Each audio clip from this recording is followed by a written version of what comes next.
Apologize for the sound of my voice. I got a cold like fucking everybody does. Jeez, right now. But more Vic Mignogna news. You have no idea how little I want to keep talking about this issue.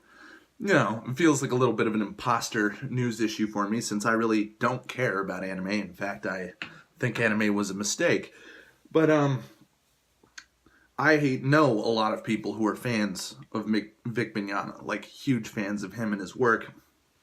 And it's not enough for just one or two like bullshit accusations or you know, the whole thing about, oh, hugging means he's a predator type shit, which, you know, completely flies in the face of all this feminist message of, oh, guys can't be vulnerable and guys can't be compassionate and guys can't, you know, show any kind of intimacy because they're taught by the patriarchy to be unfeeling barbarians. But anytime a guy ever is as nice and as open and as vulnerable as Vic Mignogna, he gets called a rapist. So, but what's getting worse is the amount of his peers, not just fans and progressive leftists and opportunistic journalists, but his voice actor peers and other employees of Funimation lying about him.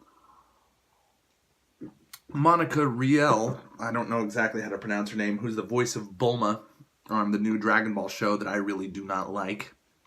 I mean, I was actually a fan of Dragon Ball Z back as a kid, mostly because I liked it as a shitty, pulpy kind of 80s action film type thing. I liked Dragon Ball Z for the same reason I liked Arnold Schwarzenegger and Chuck Norris movies.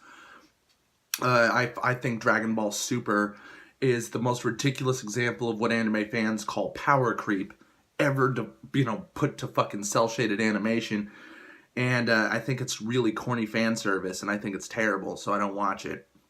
But Monica Riel has been putting out a lot of really unsubstantiated, it's not exactly fair to call them lies, but it's pretty obvious that they probably are lies about Vic Mignogna, because she had no problem with him at all until this bullshit controversy. And, you know, despite claiming that he had attacked her or abused her or done inappropriate touching to her or something, she'd been photographed hugging him and smiling and said all sorts of nice things about him before this, which is proof that it's a purely political reason that Monica is throwing him under the bus. But what is most egregious is the chocobo thing that came up this week. Somebody else whose weird name I'm going to have trouble pronouncing, Samantha Inoue-Harte, hyphenated last name, I don't know how to pronounce it. It's another employee of Funimation who has piled on to the fuck Vic Mignogna brigade. I don't even know how well she even knows him.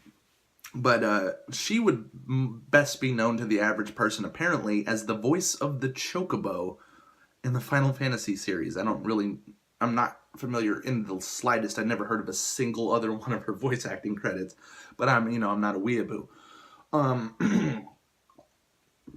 Please excuse my throat, it's all fucked up. She claimed this week that she was swatted by fans of Vic Mignogna and posted pictures of her front door being all damaged. The problem is Samantha is lying.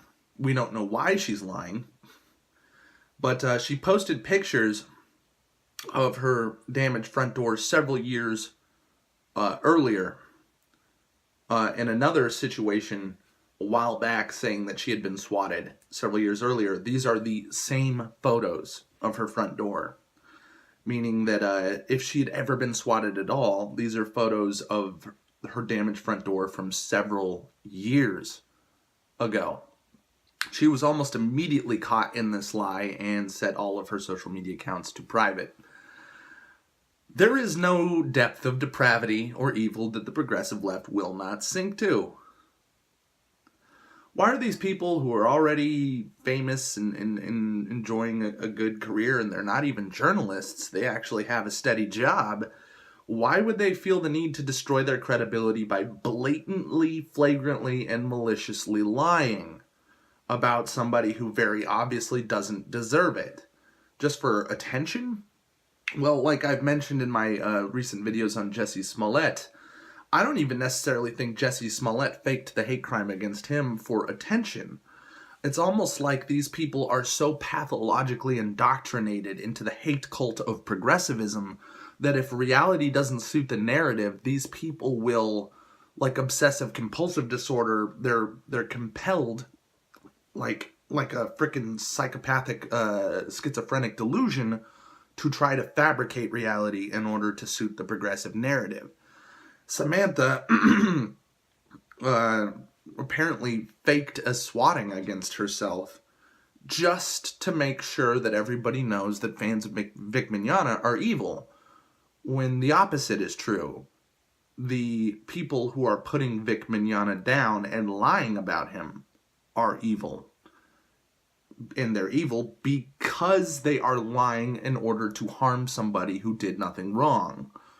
So it's just continuously shocking to me that there's, of course, all these conventions saying that if anybody ever dares address either Samantha or Monica Riel and ask them questions about why they're lying or what the hell they're doing, throwing Vic Mignogna under the bus, that they wouldn't just throw these any of these people out of conventions, and especially if they showed any sort of passive support for Vic Mignogna. If you wear any Vic Mignogna paraphernalia to one of these cons, you will not only be thrown out, but they'll attempt to press charges through the police, using false police reports, another tactic of the psychotic progressive left.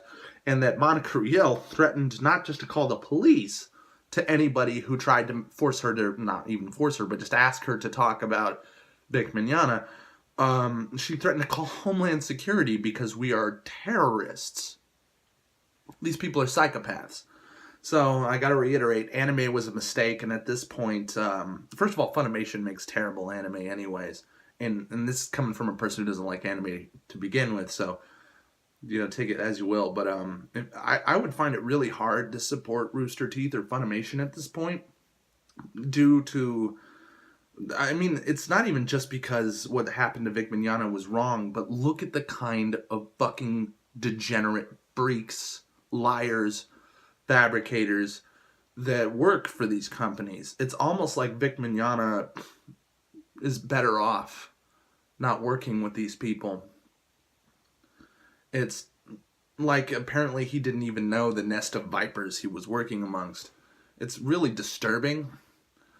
And it lets you know that there's a lot of people who want to say that, like, oh, the personal doesn't have to be political, that you should be able to put political shit aside and not talk about politics or hold politics against other people. But the thing is, in order to be a progressive, you have to be a bad person. In order to be a progressive, you have to be a pathological liar. In order to be a progressive, you have to demonstrate sociopathy and to be able to excuse violence on a daily basis just based on political belief and other bigoted ideas like skin color and sex. In order to be a progressive, you just have to be a fucking awful person. You have to be okay with people who fake rape claims in order to hurt people.